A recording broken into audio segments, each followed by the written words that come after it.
Evicted.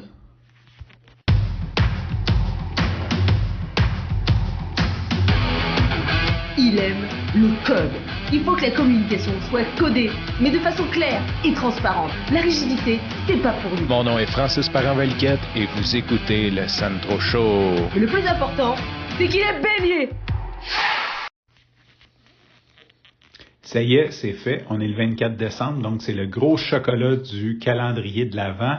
Et je voulais faire quelque chose de spécial. J'en ai parlé un petit peu, j'ai demandé des idées. Mais la vie s'est chargée de faire un épisode spécial. C'est peut-être pas ce que j'aurais aimé, ce que j'aurais pensé. J'aurais pensé plutôt faire quelque chose de drôle. Quoi qu'on va essayer d'en rire un petit peu quand même. Et je veux te parler de reprise de logement. Donc, au Québec, théoriquement, il y a tout un système administratif des logements. Quand tu loues un logement, théoriquement, tu peux rester dedans tant que tu veux, tant que tu respectes les conditions du bail. Donc, tant que tu payes ton loyer, en gros, puis que tu fais le ménage, tu as le droit de rester dans ton appart. À quelques exceptions près, sauf si le propriétaire veut reprendre le logement pour lui ou un membre de sa famille direct, donc sa fille, sa mère, son frère, je pense. Je sais pas trop, je sais même pas si la fratrie rentre là-dedans. Donc, dans ce cas-là, il y a un mécanisme dans lequel il peut reprendre le logement en donnant un avis de 6 mois au préalable. Et il y a aussi, ben là, ça c'est un gros scandale, là, si tu as des grosses rénovations à faire, ben ils sont capables de reprendre le logement. Ce qui est en train de se passer beaucoup, ils appellent ça des rénovictions parce que dans le fond, le prix de l'immobilier a tellement monté à Montréal et il y a des gens qui ont des loyers, ben que ça fait 100 ans qu'ils sont là puis ils payent comme quasiment rien versus le prix du marché, qui n'est pas quasiment rien, qui est probablement beaucoup pour eux. Et là, ce qu'ils font, c'est qu'ils disent, OK, ben nous autres, il faut rénover l'immeuble, fait qu'ils mettent dehors, ils rénovent, puis après, ils relouent au prix du marché. C'est souvent des acheteurs, des investisseurs qui rachètent des blocs qui vont faire ce type de stratagème-là. Donc, moi, pour ma part, quand j'ai jamais été en appart de ma vie. Tu sais, c'est mon premier appartement présentement. J'ai toujours, quand je suis parti de la maison, j'étais allé vivre en condo. J'ai toujours eu des condos. Ensuite, j'étais allé vivre en maison. Donc, aujourd'hui, il y a 3 ans, 2022, pour la première fois de ma vie, je déménageais en appart quand ma blonde me laissait, ce qui était quand même une crainte. Tu sais, j'avais une crainte de partir en appartement, puis d'avoir un mauvais propriétaire, d'avoir des mauvais voisins. Tu sais, on entend toutes sortes d'histoires, même si j'essaie de me tenir loin des médias, tu sais, on entend toutes sortes de trucs. Et au contraire, ça s'est super bien passé.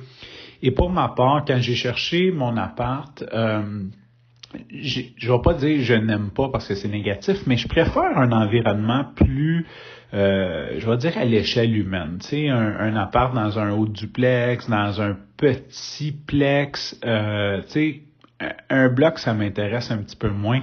J'ai vécu là-dedans quand j'étais jeune. D'ailleurs, ouais, je dis que c'est la première fois que je suis en appart, mais quand j'étais jeune avec ma mère, j'ai juste eu des appartements. Mais j'aime beaucoup, je préfère en tout cas vivre dans des environnements comme ça, comme un haut duplex, un condo, un truc un peu plus, je dirais, petit, un peu plus intime, souvent aussi plus proche du propriétaire.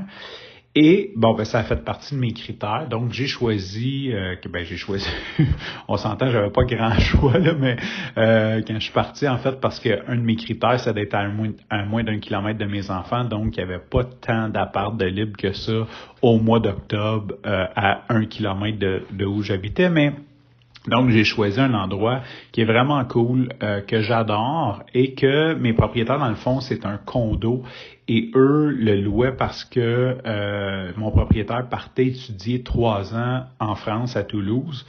Donc, c'était conclu dès le départ qu'il y avait une grande possibilité qu'ils puissent le reprendre en 2025. Mais on dirait que mon cerveau, tu me dis dans 3 ans, je dis, ah ouais, c'est long, c'est bon, j'ai le temps, tu sais. Et là, hier, j'ai reçu une lettre de reprise. Ben, j'ai pas reçu la lettre encore, là, mais mon propriétaire m'a appelé pour me dire faut que je passe te donner la lettre, je reprends le logement, finalement, je reviens à Montréal, tu sais. Fait que tout ça pour dire que hier, j'ai eu la nouvelle que il me reste 6 mois à vivre ici, que ça fait déjà 2 ans et demi que je vis ici, puis que 3 ans arrivent très, très, très rapidement. Et ça m'a donné un choc. Fait que je veux partager ça. Je sais que pour la veille de Noël, là, c'est peut-être pas l'épisode le plus joyeux, mais ça m'a... Sur le coup, ça m'a comme un peu... ça m'a donné un coup de poing d'en face. J'étais fuck. Puis après, ben j'ai fait comme je fais toujours. Je dis, OK, bon, ben la vie fait toujours bien les choses. C'est comme je me suis toujours bien arrangé. Je vais avoir confiance en la vie. Il y a quelque chose d'autre qui s'en vient, quelque chose de mieux, de différent, de nouveau qui va venir avec ça. Mais je dois admettre que... ça, c'est le détail que j'avais pas pensé de préférer des logements peut-être un peu plus, comme je disais, à l'échelle humaine, parce que c'est sûr que quand tu arrives dans un bloc de 18 appartements, ben les chances que le propriétaire veuille reprendre ton appart sont premièrement, les chances que le propriétaire veuille reprendre un appart sont assez minimes. Deuxièmement, mettons que ça arrive puis que tu es dans un bloc de 8 personnes, ben tes chances sont 1 sur 8 que ça soit le tien qui veut le reprendre. Et dans ces cas-là, même probablement que le propriétaire a une incorporation, donc l'immeuble ne lui appartient pas officiellement, elle appartient à la compagnie. Ce qui rend tout ça caduc, donc c'était peut-être le détail que j'avais moins vu, calculé. C'est sûr, quand tu restes dans le haut d'un duplex, ça prend de la famille, tu sais, parce que théoriquement, le propriétaire occupe le bas. Moi, c'est un condo, fait qu'il veut le revoir.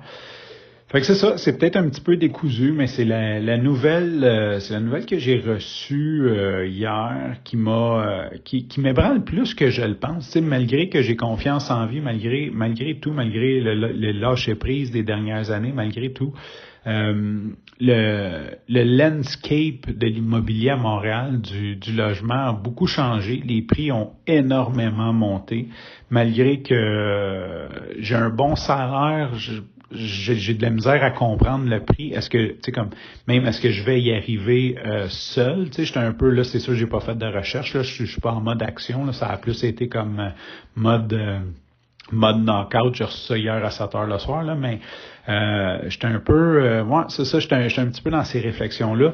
Aussi, comme, la dernière fois, j'ai été dans l'action. Tu sais, j'ai déménagé ici, c'est comme, OK, on se sépare, je trouve un appart, puis je déménage, parce que ça, je trouve ça spécial. Tu sais, il y a des gens qui vont se séparer puis qui vont rester 6 mois avec leur ex le temps que le bail finisse, tu sais.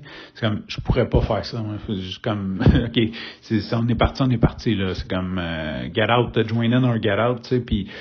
Fait que là, j'ai été dans l'action, fait que j'ai trouvé cet appartement-là rapidement, puis tu sais, ça a bien tombé, la vie a bien fait les choses, mais là, cette fois-ci, j'ai 6 mois pour...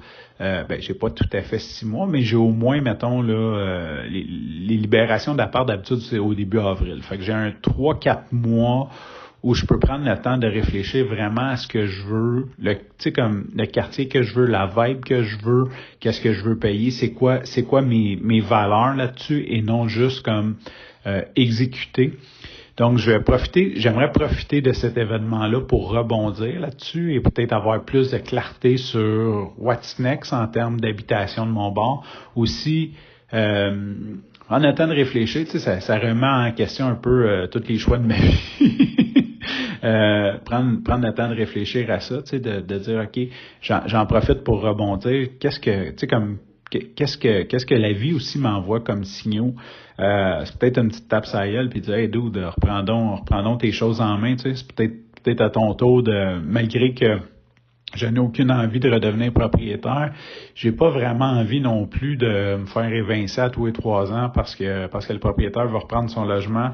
Fait que c'est peut-être un signe de la vie qui dit donne-toi un coup de pied dans le cul puis arrange donc tes affaires. Fait que c'est comme ça que je prends ça aujourd'hui. Sinon, ben j'imagine que c'est une grosse journée pour toi.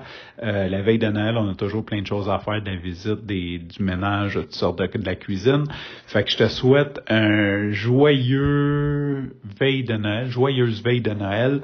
Et sur ce, je te remercie pour ton écoute. Je te dis à demain et bye bye.